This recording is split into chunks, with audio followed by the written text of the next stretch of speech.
Maybe don't know. This time, this time, this time, this time, this time to build, this time to build, this time to build, this time to build, this time to build, this time to build, this time power, this time to build power, this time to build power, this time to build power.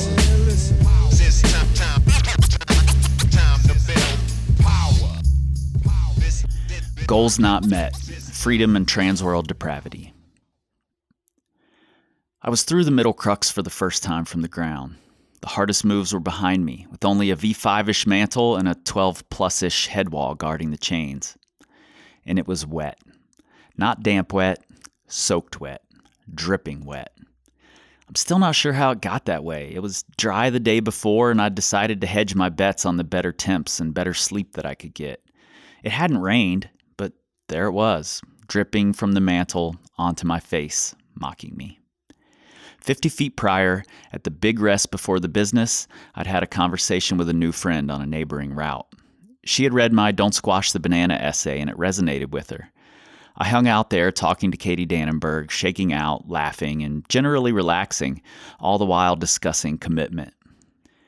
And then I was climbing, her reassuring voice just beside me as I stuck the move for the first time. Drip, drip. I was this far, my first real chance at sending, and I had to commit. The entire motherlode had congregated in the cave, anticipating the battle. The wet V5 above me had gotten into my nerves, and I desperately needed a plan. My next shake, on a hold I called the basketball, had water streaming from it. The terrible tooth hold above it was smack dab in the middle of the waterfall.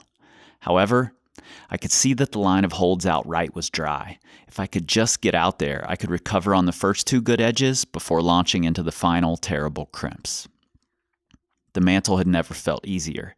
I didn't hesitate, just executed. Instead of my normal knee scum, hand jam, layback rest on the basketball, I kept moving, barely making the hard lateral reach off of the tooth to the end-cut edges I intended to rest on. Both end cuts were filled with tiny, taunting puddles. I tried to recover, but my mind was spinning. 12 feet from victory, past the wet rock, and I was going to fail. Many of my best friends were watching. My fiancé was on belay. I had battled my heart out to get to this spot. Knowing I would have no opportunity to dry my fingers before taking the worst of the grips, I committed once more. I crimped hard, pasted my foot on the good smear, lunged, and I fell. The moans of the gathered crowd echoed throughout the cave. "Do over," someone shouted. "You were robbed," Dan Mirsky told me, "but at least now you know it's possible." And then the weather turned towards summer without so much as a glance over its shoulder at me. For weeks, it was a mindfuck. I was 2 moves from a long-time goal, and I had the experience of reaching it. I just didn't quite close the deal. Did I want to get back on it? Was there any reason to finish it? Was it really the experience and the progression I was after? Or does the number itself mean something to me? For nearly a month, I wasn't sure I'd go back. However, while standing in the shower after a gym session, I came to a realization. I really loved climbing on that route. Sending it was essentially a formality, and I'd already had the send experience, but I wanted to go back and climb on it.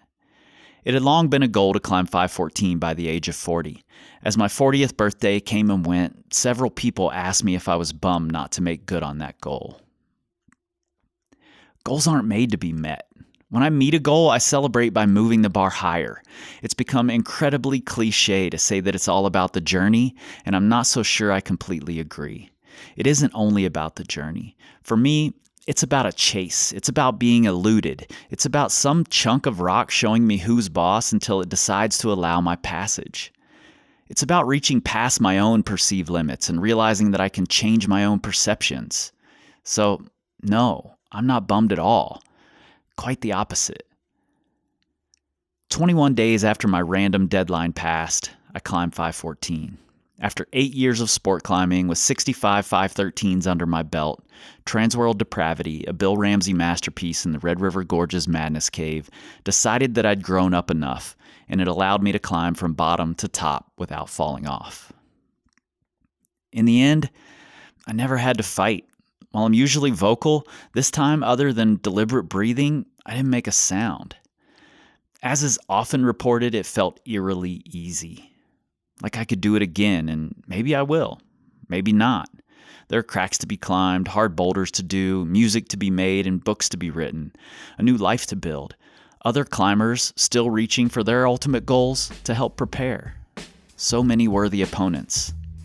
First, I'll set a few more ridiculous goals.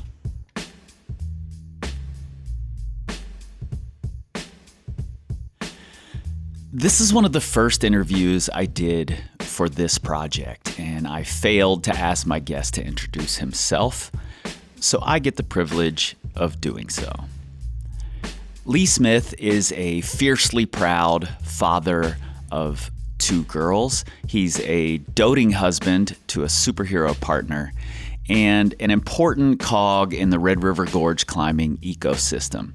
He might be most widely known as the mentor of local star Drew Mack, but I think his biggest contribution to the climbing community in his home area of the Red River Gorge is teaching these kids about what dedication actually looks like.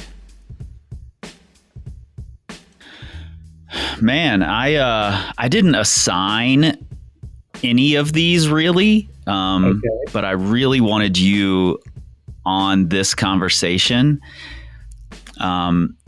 mostly because of the fact that when I lowered down from sending Transworld, you were the first person there. Like before I had my knot untied, you were on top of me. I made sure that happened. It was a really cool experience for me. You know, like I write about in the essay, I had the experience of sending essentially the season before, you know, and falling at the very last move because all the holds were wet. And so it was almost like a foregone conclusion. You know, it was just something that it needed to happen so I could check the box. But what really made it special was you rushing in the way that you did. Man, I appreciate that so much. It meant so much to me to see you do it because, you know, from our history of how we were trying to both get to that point was very different. Yeah. And, you know, no one, quote unquote, normal had done that yet. None of our peer group had done that yet. So there was this huge mental block there. And then there my friend was up there. And the second I saw you skip out left and do that last red point crux move, maybe not your red point because it was wet, but everyone else's, I'm like, oh, it's happening. And I told my group, I'm like, I'll be right back. Because I knew that it was done. That's so cool. So before we really get into this essay, people have heard you on the podcast before in an episode on mentorship with Drew Mack. But for the people who maybe haven't heard that episode, can you tell them who you are? My name is Lee. I moved from Texas to Kentucky just to be in the gorge in 1999.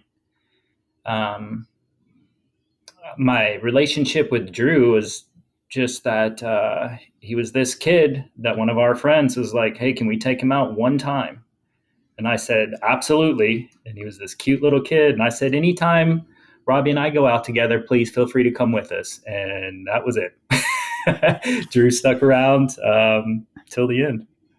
Yeah. And I think you've sort of become a mentor figure to a lot of the people in the red, you know, as somebody who pushes hard to reach your goals, who's really dedicated to your goals. I think there are a lot of people who look up to that. So I think you've become that figure. That's really kind. I think you and I grew up in the generation more of you tried to hack people down so that you can stay up top. And now it's more about like, hey, listen, I've been in that spot where you are, and I know how to get you up above it. Do you want to hear? Mm-hmm. And so there's just, I don't know, it's more community minded now. It's great. I love this spot. Yeah, that's awesome. We both grew up into that, and I can still fall into that trap. You know, there's a lot of that built into me, whether it's from like the hip hop community, seeing it as it's part of the love language, you know, almost like violence became a love language for a lot of people who grew up in hip hop or grew up poor or whatever.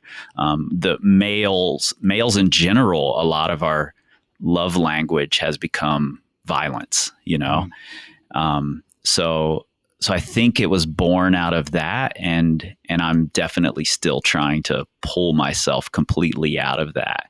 And I love seeing you in that role. You almost take this like grandpa approach to the role, which I fucking love. And I am an actual grandpa now, you know. And congrats! That's so awesome. I can't wait. You're a doting father, so you kind of live this mentorship role in your entire life now, which is very cool for you.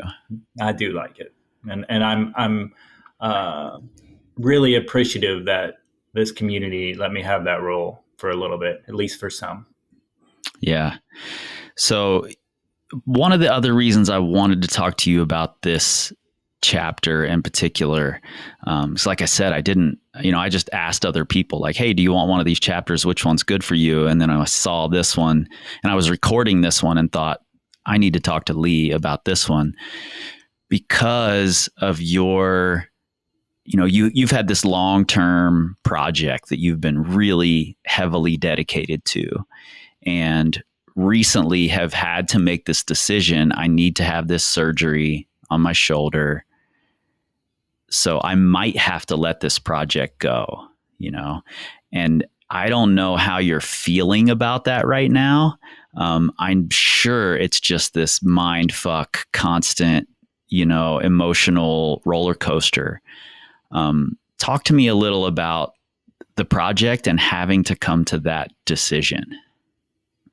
So for anyone that doesn't know, and if you follow me on Facebook, you know that I've been trying the route Dave Hume's The Nothing at Drive-By. It's 14A. It's basically two routes broken up by a ledge. From the ground to the ledge is a boulder, which is where the route gets its grade. And then from the ledge to the top is roughly a middle 13 that is pretty power endurance-y. Mm-hmm. And I've always done pretty well on that boulder. You know, it's always been much easier for me to be strong for a handful of moves than be able to survive like, you know, a bunch of Mayweather punches. Right. 2 minutes. That's not my style. Mm-hmm.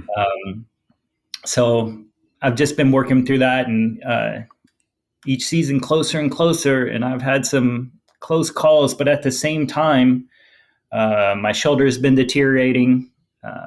I have this, like literally the joint is failing. So that's why I'm having to get it replaced. And I've chosen a surgery that allows me at least the opportunity or the chance to come back to climbing, because this isn't like a normal, like I got a slap or rotator cuff tear. This is like when they fix it, climbing's done. Right. But there's a couple doctors in the US that do this one surgery, and so there's at least potential for me to get back. And I'm in a group listening to people that are on the other side of this, and they are just amazing, and their stories are fantastic. And I just hope I get to be one of them. Yeah. Well, this essay, I titled it "Goals Not Met: Freedom and Transworld Depravity," because, you know, when I didn't quite send and I fell off at the top, I felt a little trapped by I had the experience I wanted on it, but I didn't get to check the box. Mm-hmm. And sending it did allow me a little bit of that freedom. But I think I could have given myself that freedom as well, just by saying, I had the experience I wanted and I don't need to check the box anymore. So I'm wondering where you're feeling about that. Do you feel like you're trapped now? Do you feel like you're free of it? is there still a chance of it? Where are you with that? So let me say I understand exactly what you're talking about, but for me that was Katie Brown. One of the goes, I botched up something severely early on the traverse out right before the big move. Yeah. And I'm like, just put me into the no hand, which is, a 3-move V0 into a no hand, and then Katie Brown starts. Yeah. And I sent it from there. Oh, and, shit. And I'm like, oh boy, I've done the route. I can't tick my little box, but I'm like, I literally don't want to do that again. I'm good. Yeah. Yeah. And so now looking back, I kind of beat myself up because I don't get to check my little box. But I'm good with that. Now, as in regards to the nothing, man, I want nothing more than to get back. I want that. I can't explain to you what that route has done for me. It's driven me to be healthier, stronger, learn new techniques. I've had to learn new techniques as my shoulder's breaking down. Yeah. So I want back. And this is the only shot I have. I didn't think my shoulder could survive another training cycle to get me through to the next winter season. Mm-hmm. So that's why I did it. If I thought I could survive one more season without losing even more reach, I would. But it's just not possible. Yeah. So your freedom is being found in this surgery that, only a few doctors are doing. And it sounds to me, and, this is a tough place, I think, for a lot of rock climbers, in that we really want to send, that ultimately that is the end point of the process on whatever route it is that we're trying. And even, the send may not, when you have that experience, feel like the big part, it may not be the biggest takeaway, but we still want to check that fucking box, Yeah. So, I get it. I also feel like, in a very small way, they don't make me feel this way at all, but like, I would like to put the cherry on top for the people that followed me. Absolutely. Through this whole process, Yeah. Deep down, they don't care. This means nothing to them. But like, I would love to be able to just finish the story in that kind of manner. I would like that. Yeah, I know that feeling. And, I've gotten the opportunity. I've been privileged to be able to put that cherry on top of a couple of stories. And then I keep making new stories where I'm like, okay, here's another one I want to put a cherry on top of, and eventually I'm not going to be able to, but I think I've come to grips with that. I've made peace with that. Like, for me, it is I want to write this story, that's the part of it for me that means so much. And that's what the people are taking away from you too. They're taking away the dedication, the, constant, unwavering pursuit of that goal, and that's such an important thing to learn in life in general. Not even to mention rock climbing. Right. So, and such a big thing. Yeah. And I think that's why we're lifers.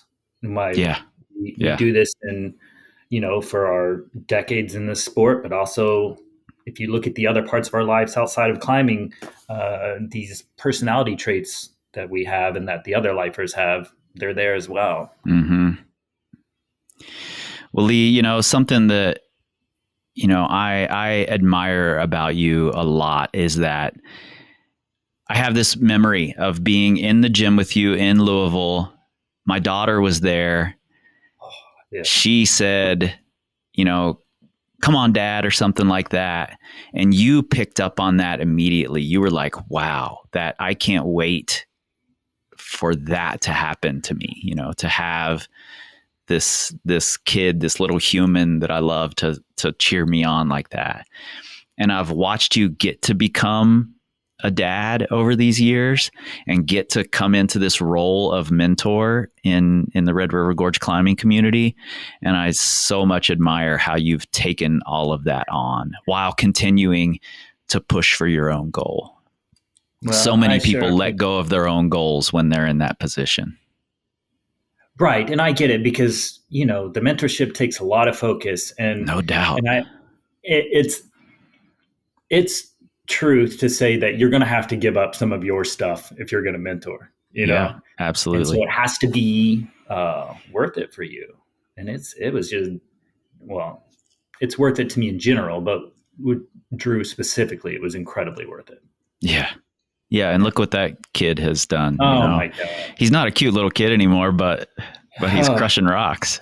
God, you should see what he looks like now, Chris. I mean, he is in the best shape of his life. Also just overtly looking at him. Yeah. It's impressive. Yeah. Well, man, I appreciate you doing this. I want to, when I'm in your neck of the woods, or, if you happen to come to mine, I would love to sit down and have a longer conversation with you about the pursuit of the nothing. The route has such a perfect name for this chase that you're on, and I fucking love it. And I want to really dig into that with you at some point. But I appreciate you sitting down for this little, celebration of mine, getting to go back through this book and talk to the people. And you were just such an integral part of that moment in my life and my climbing career that I couldn't not have you on for this talk. And I appreciate that meant so much to you, because it was definitely that way for me as well. And just like you, how like you had it in the bag and it slipped out of your hands, not due to your control. Yeah. I feel I'm in the same place, Chris, and I truly feel I'm going to be on the other side of this, and we're going to have a podcast down the road saying, oh my goodness, I can't believe you did it. So, man, I'm with you. I've got that episode queued up and waiting to record. So wonderful. I'll hopefully I can deliver for you. Yeah. Give my love to Teresa, and, absolutely. And I will see you in the Red River Gorge one of these days before long. I hope. Absolutely. Love to Annalisa. I love you, Chris, man. Take care, brother. Yeah. You too, man.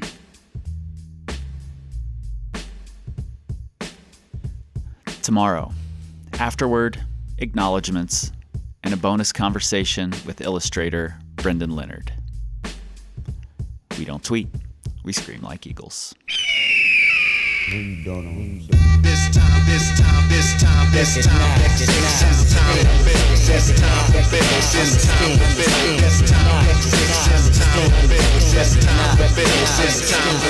it's time.